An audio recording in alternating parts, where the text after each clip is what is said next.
Hello guys, I am Nikki और आप देख रहे हैं अपना YouTube channel IQ students point.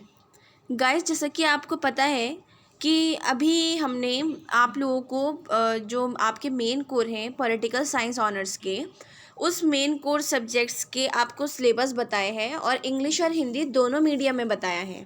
ठीक है। सो आप लोगों को जो पॉलिटिकल ऑनर्स मेन कोर उनके सब्जेक्ट्स हैं, उनके साथ उनको जेनरिक इलेक्टिव सब्जेक्ट में मतलब सोल की तरफ से ही योर लॉ योर राइट्स एक सब्जेक्ट दिया गया है। वो आपका जेनरिक इलेक्टिव सब्जेक्ट में है योर लॉ योर राइट्स। इसका सिलेबस हमने अभी तक इंग्लिश में देखा है। मैंने आपको इंग्लिश में इसका सिलेबस पूरा समझा रखा है कि इस यूनिट में ये पढ़ना है, इसमें वो पढ़ना है, इसमें वो पढ़ना है। लेकिन बहुत सारे स्टूडेंट्स जो हैं वो हिंदी मीडियम्स के भी हैं, तो उन्होंने मुझसे ये बोला कि मैम आप हमें हिंदी मीडियम में भी सिलेबस लिखवा दीजिए। सो मैंने सोचा कि आप लोगों को हिंदी मीडियम में भी सिलेबस प्रोवाइड कर दिया जाए। ओके। सो आज का जो हमारा टॉपिक है, हम उसमें योर लॉ योर राइट्स का जो सिलेबस है वो हिंदी में देखेंगे। योर लॉ योर राइट्स को हिंदी में विधायी कार्य प्रणाली और प्रक्रियाएं के नाम से जाना जाता है। जस्ट मैंने आपको जो योर लॉ योर राइट्स के राइटर्स बता रखे हैं, उसमें मैंने आपको जो इसकी बेस्ट बुक्स बता रखी हैं, वो बुक्स, उस बुक का नाम जो हिंदी में है उसका नाम ही विधायी कार्य प्रणाली और प्रक्रियाएं हैं। ठीक है। और जो इंग्लिश में है उसका योर लॉ योर राइट्स है। मैंने राइटर्स आपको बता रखे हैं इसके। अगर आप लोगों ने वो वीडियो नहीं देखी है तो आपको डिस्क्रिप्शन में उसका लिंक प्रोवाइड कर देते हैं, आप वहाँ से उसको देख लीजिए और जल्द से जल्द अपनी बुक परचेज़ करिए, और ताकि आप नोट्स बनाओ। और स्टूडेंट्स देखिए, मार्च में कुछ नहीं पता कि सोल ऑफलाइन पेपर ले या ऑनलाइन ले, आप खुद जानते हैं SOL का खुद नहीं पता होता उनको कब क्या करना है, कैसे करना है। वो किसी भी टाइम पे कुछ भी चीज़ डाल देते हैं, उनको खुद नहीं पता होता। ऐसा लगता है कि उन्हें खुद नहीं पता, उन्होंने यूँ ही डाल दिया है ना। सो आप लोग रिस्क क्यों लो, आप लोग अपनी पढ़ाई पूरी रखो। सो अब जो हम सिलेबस देखेंगे वो योर लॉ योर राइट्स का मतलब विधायी कार्य प्रणाली और प्रक्रियाओं का हिंदी में देखेंगे। Okay. So let's start. First unit है विधि शासन और आपराधिक न्याय प्रणाली।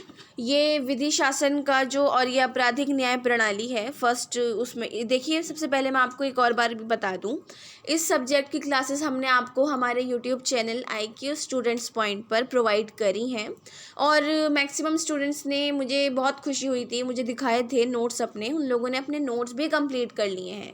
मतलब मुझे बहुत खुशी हुई, इतना अच्छा लगा मुझे कि मैंने अपनी पूरी मेहनत दी, बच्चों को पढ़ाया उनको, और उन बच्चों ने अपने नोट्स भी कंप्लीट कर लिए। सो अब जल्दी जल्दी याद कर लो कि नहीं तो मुझे गुस्सा आया ना, मैं आप लोगों का टेस्ट लेना शुरू कर दूंगी। ओके। सो सीरियस मत हो अभी। ओके। तो हम नेक्स्ट यूनिट देखते हैं, कानून संबंधी आपराधिक न्याय प्रशासन। ये वाली जो यूनिट है इसमें आपको FIR और कंप्लेंट ये सब कैसे होती है, कौन करता है, कौन लेता है, ये सब इसके बारे में मैंने आपको पढ़ा रखा है। और ये है डिटेंशन एक्ट, निवारक निरोध, जमानत और हिरासत। ठीक है। अरेस्ट और बेल और डिटेंशन एक्ट, निवारक निरोध, इसके बारे में मैंने आपको बहुत अच्छे से पढ़ा रखा है। और एक और बार आपको याद दिला दूँ, फर्स्ट सेमेस्टर में फर्स्ट ईयर के स्टूडेंट्स में जो आप जब थे, आपने फर्स्ट सेमेस्टर में CGDI सब्जेक्ट में निवारक निरोध के बारे में बहुत अच्छे से पढ़ रखा है, किसमें, मौलिक अधिकार में, जो फंडामेंटल राइट्स आपको पढ़ाए गए थे। ओके। सो थर्ड यूनिट है समानता और गैर भेदभाव, जो इक्वालिटी है और डिस्क्रिमिनेशन, जो ये सब चीज़ें हैं। इसमें आपने जेंडर, कास्ट, क्लास, ये डिसेबिलिटीज़, लिंग, जाति, वर्ग, विकलांगता, इस सब के बारे में मैंने आपको बहुत अच्छे से क्लासेस प्रोवाइड कर रखी हैं। उसमें सब बता रखा है डिटेल से कि महिलाओं की सुरक्षा के विरुद्ध जो घरेलू हिंसाएं हैं, रेप है, यौन शोषण है, इन सब के बारे में कौन से एक्ट हैं, कौन कौन क्या कर सकता है, कौन सी चीज़ पर क्या चीज़ एक्ट लग सकता है, इस सब के बारे में मैंने आपको पढ़ा रखा है। जाति का भी पढ़ा रखा है, वर्ग का भी और विकलांगता का भी, ये डिसेबिलिटी वाला। ओके। सो थर्ड यूनिट में आपको ये सब पढ़ना है, पढ़ा है। ओके। फोर्थ यूनिट है सशक्तिकरण, ये एम्पावरमेंट जो है, इसमें RTI और RTC, सूचना का अधिकार और उपभोक्ता का अधिकार जो है उसके बारे में आपको मैंने पढ़ाया है बहुत अच्छे से। इन अधिकारों के बारे में मैंने आपको समझाया है कि सूचना का अधिकार आपको क्यों दिया गया है, किस बात के लिए दिया गया है और उसमें क्या क्या बताया गया है, और उपभोक्ता के अधिकार में आपको क्या बताया गया है।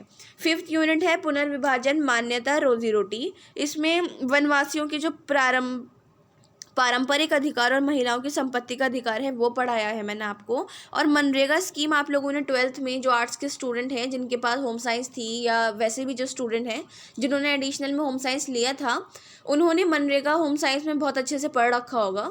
इनफैक्ट आपका जब प्रैक्टिकल हुआ होगा होम साइंस का तो मनरेगा पर पूरी स्पीच देनी पड़ती थी उस टाइम, है ना। सो आपने इसके बारे में बहुत अच्छे से पढ़ रखा है। और इस सब्जेक्ट की जो लास्ट यूनिट है वो है पहचान दस्तावेज, जो आइडेंटिटी है आपकी। उसमें आपने भारत चुनाव आयोग में पढ़ा है identity card, driving licence, ration card, old age pension scheme और राष्ट्रीय स्वास्थ्य बीमा योजना।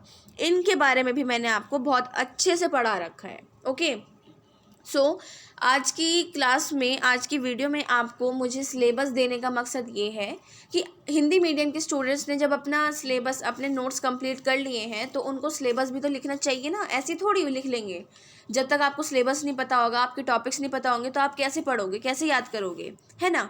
सो आज की क्लास में मैंने आपको सिलेबस बता दिया है हिंदी मीडियम के स्टूडेंट्स को। अब आप लोग मुझसे बिल्कुल शिकायत नहीं करना कि मैम आपने हमें बिल्कुल पीछे छोड़ दिया, आप हमें देखती नहीं हो। ओके, अब आप अपना सिलेबस लेके कंप्लीट कर लो, नोट्स कंप्लीट कर लो। कोई भी क्वेश्चन हो, डाउट हो या सजेशन हो तो आप हमसे कमेंट बॉक्स या हमारे टेलीग्राम चैनल पर पूछ सकते हैं। So thanks for the watching and best of luck all.